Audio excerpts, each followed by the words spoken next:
있습니다. 여러분, 욥이 지금 친구 수아 사람 빌닷의 말에 대답하고 있는 내용입니다. 19장 전체가 욥의 대답으로 가득 채워져 있습니다. 욥도 나름 억울한 점이 있죠. 그리고 친구들의 연이은 대답이 정말 가슴에 비수를 꼽는 듯한 말들로 채워지고 있습니다. 그럼에도 불구하고 욥이 가지고 있는 신앙은 하나님이 살아계시다는 것을 확실히 믿고 있는다는 것입니다. 어떠한 고난 중에 심지어 이 고난을 바라보는 많은 사람들의 눈빛과 그들의 말들의 잔치에도 그는 그래도 하나님이 살아계심을 알고 하나님 앞에 고백하는 욥이었다는 것을 우리가 보고 있습니다. 여러분, 오늘도 욥기 19장에 있는 욥의 대답에서 하나님이 어떤 분이신지를 좀 찾아보도록 하겠습니다. 그래서 우리가 21절부터 보았지만 이 욥의 대답 가운데 하나님에 대한 갈망이 있고요. 하나님이 어떤 분이신지 욥의 고백을 통해서 나의 하나님, 나의 하나님도 어떤 하나님인지 은혜를 받으시면 좋겠습니다. 먼저 하나님은 살아계십니다. 여러분 믿으시죠? 하나님은 살아계십니다. 그 하나님이 살아계셔서 역사하십니다.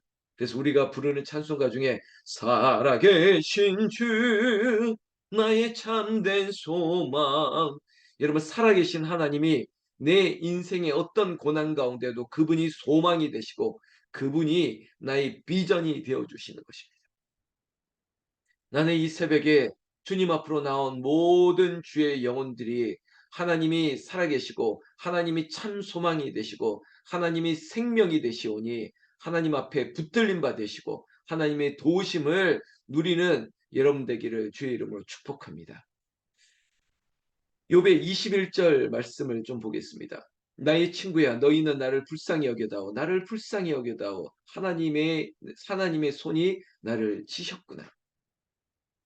그래, 너희 말이 정말 내가 인과응보, 보응의 원리에 따라서 하나님께서 나의 죄로 인해서 나를 치셨다 한들, 여러분 그렇다고 한다면 너희가 나를 불쌍히 여겨줘야 되지 않겠느냐.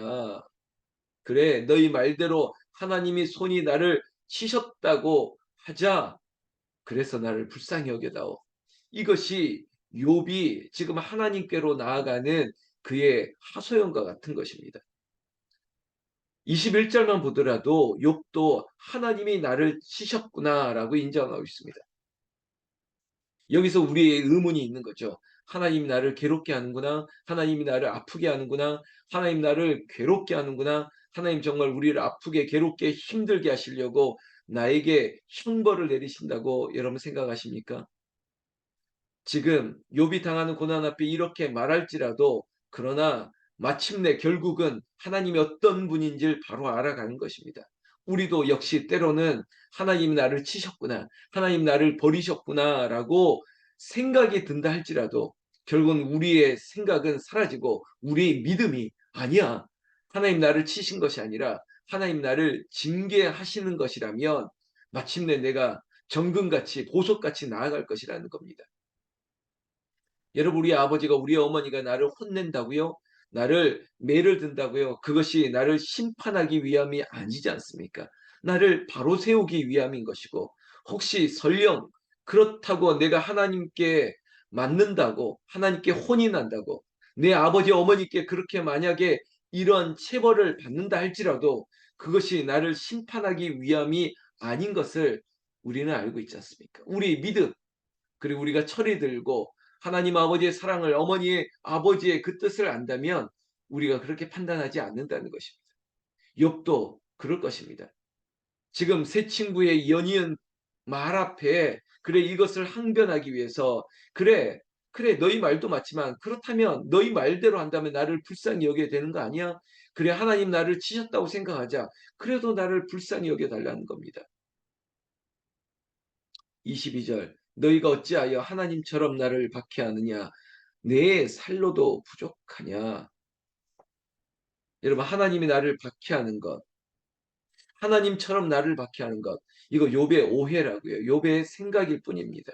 하나님은 절대로 우리를 박해하시거나 우리를 괴롭게 하시는 분이 아닙니다.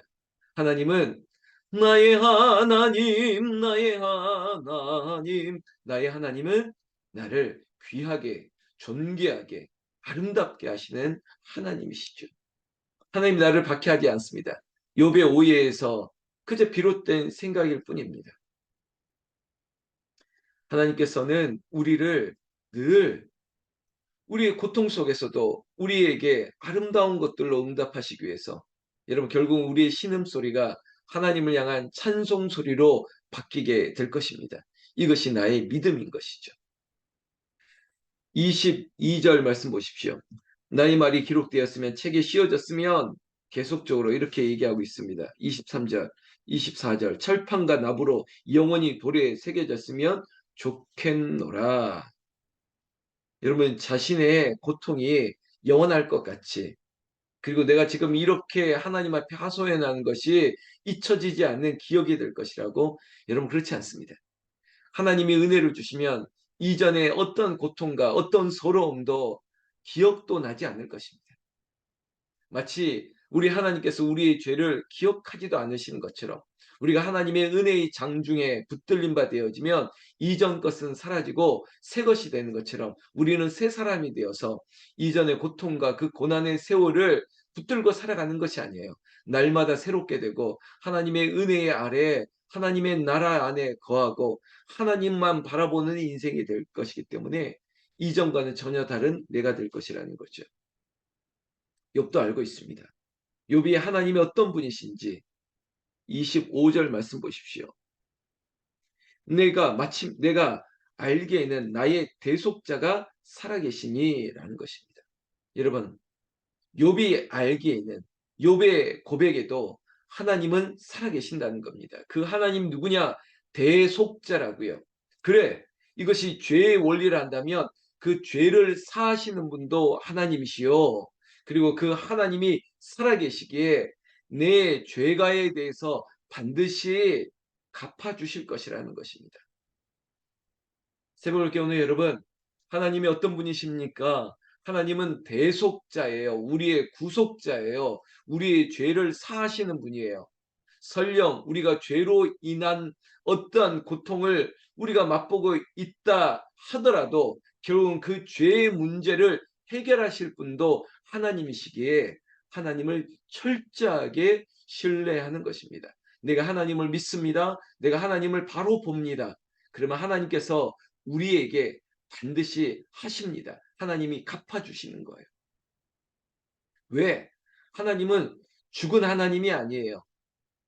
정말 잠자고 있는 분이 아니에요. 하나님은 눈동자, 하나님께서는 부릅뜨고 우리를 살피시고 살아계시는 하나님, 살아계신 주 나의 참된 소망, 살아계시고 우리에게 소망의 하나님이 되신다.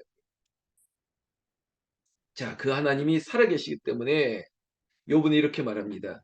마침내 25절 후반절에 마침내 그가 땅 위에 서실 것이라. 여러분 우리의 고통의 자리에 우리의 전쟁의 그 땅 위에 하나님이 서 계실 것이라는 것입니다. 그리고 우리를 구원해 내실 것이라는 겁니다. 하나님은 하실 수 있습니다. 왜? 하나님은 대속자가 되시고 하나님은 심판주가 되기 때문입니다. 여러분이 여기에서도 욥의 고백에서도 하나님이 어떤 분이신지 우리는 깨닫고 있습니다. 여러분 나의 신앙의 고백 가운데 하나님은 나의 창조자가 되어 주십니다. 하나님 나의 대속자, 구속자가 되어 주시죠. 구원자란 뜻이죠. 그리고 모든 인생의 그래 이 결과 앞에 심지어 욥에게 찾아오는 친구들의 얘기에 이것이 옳고 그르냐를 판단해야 되는 것도 심판자가 되시는 하나님만이 하실 수 있다는 것입니다. 아무리 떠들어라 죄송합니다. 아무리 네가 떠들고 말을 해봐라 하나님이 심판하신다는 겁니다. 하나님이 정확하게 알고 있습니다. 하나님이 살아계시기 때문이에요. 여러분 오늘도 살아계신 하나님이 우리에게 좋은 것으로 만족하게 하시고 아름답게 하여 주실 것을 믿는 그 믿음의 신앙의 터전 위에 서시기를 나는 예수님의 이름으로 축원합니다. 축원합니다. 여러분 이거죠. 그래서 25절 이 구절을 붙들고 기도하시면 좋겠습니다. 나의 하나님은 살아계신다. 그 하나님 나의 대속주가 되어 주셔서 마침내 내 삶 위에 든든히 나를 세워주실 것이다. 반석 위에 서게 될 것이다. 왜? 주님이 친히 반석이 되어 주시기 때문에 나를 그 위에 붙들어 세워 주신다는 것입니다. 여러분 그렇게 된다면 여러분 심지어 26절에 내 가죽이 벗김을 당한 뒤에도 내가 육체 밖에서 하나님을 보리라. 어떤 이건 욥의 은유적인 그 고난의 표현 아니겠습니까? 내 가죽이 껍질이 벗겨질지라도 정말 다 벗겨지고 수치와 고난의 그 중심에 서 있을지라도 여러분 하나님을 보게 될 것이라는 것입니다. 여러분 하나님은 살아계세요. 우리 주 예수께서 벌거벗겨 그 십자가에 매달려 있을 때에도 하나님은 계십니다. 그것이 수치 가운데 버려두심이 아니에요. 하나님은 주목하고 계십니다. 그래서 흑암이 가득하고 마치 우박이 비가 떨어지며 마치 하나님이 눈물을 흘리시는 것처럼 그 고난의 현장에 거기에 계신다는 거예요. 우리의 삶의 자리에 우리의 고통의 자리에 하나님이 살아계십니다. 그리고 하나님께서 우리에게 역사하시죠.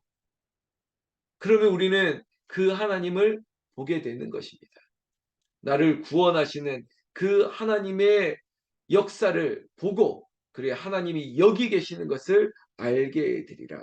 나는 저와 우리 모두가 저의 신앙 고백이기도 합니다. 저의 바람이기도 합니다. 내가 하나님을 보기를 원합니다.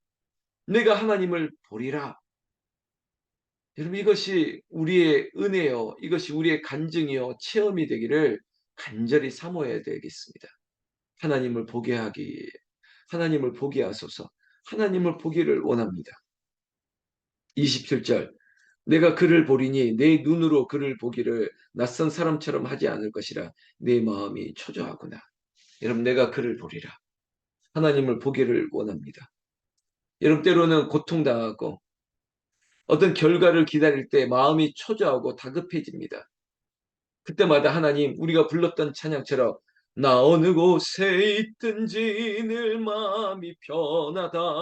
마음이 편안할 수 있는 것은 그곳에 하나님이 살아계십니다. 그곳에서 하나님이 우리를 주목하고 계십니다. 그가 우리를 구원하여 내실 줄로 믿습니다. 그 믿음이 있기 때문에 초조하고 다급하고 불안할 때도 하나님이 마침내 우리에게 나타내 보이실 것을 믿기 때문에 이겨낼 수 있다는 것입니다. 계속된 말씀 보십시오. 28절에 너희가 만일 이르기를 우리가 그를 어떻게 칠까 하며 또 이르기를 일의 뿌리가 그에게 있다 할진대 너희는 칼을 두려워할지니라 분노는 칼의 형벌을 부르나니 너희가 심판장이 있는 줄을 알게 되리라. 여러분 우리가 두려워할 것은 오직 하나님밖에 없습니다. 여러분 인생을 두려워하지 마십시오. 사람의 말을 여러분 두려워하지 마십시오. 이 땅에 있는 것이 우리를 집어삼킬 수 있다 할지라도 결국에는 하나님이 우리와 함께 하십니다. 그 폭풍 가운데도 함께 하시고 그 고난의 자리에도 하나님이 함께 하십니다. 결국 하나님이 어떤 분이라고 했죠? 오늘 욥의 고백에서만 본다면 하나님이 우리를 대속하십니다. 그리고 하나님만이 심판장이 되어주신다고 하지 않습니까? 엘리바스의 말도 빌닷의 말도 소발의 말도 다 틀린 말이라고 말하는 게 바로 여기 있습니다. 심판이 하나님인데 아니 감히 사람이 어떻게 심판이 돼서 옳고 그름 그리고 그 원인의 결과를 감히 말할 수 있느냐라는 것이죠. 없습니다.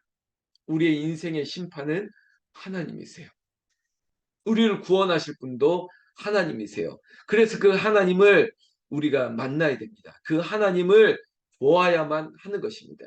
그 하나님이 오늘 이 새벽에 살아계셔서 우리와 함께 하시는 놀라우신 하나님, 참 좋으신 하나님, 신실하시고 진실하시고 성실하신 하나님을 우리가 감사하면서 기도할 때 하나님은 우리에게 찾아오실 겁니다. 우리를 만나시고 우리도 그의 음성을 듣고 그를 보게 될 줄로 믿습니다. 그런 새벽이 이 시간이 되기를 나는 우리 주 예수님의 이름으로 축원합니다. 축원합니다.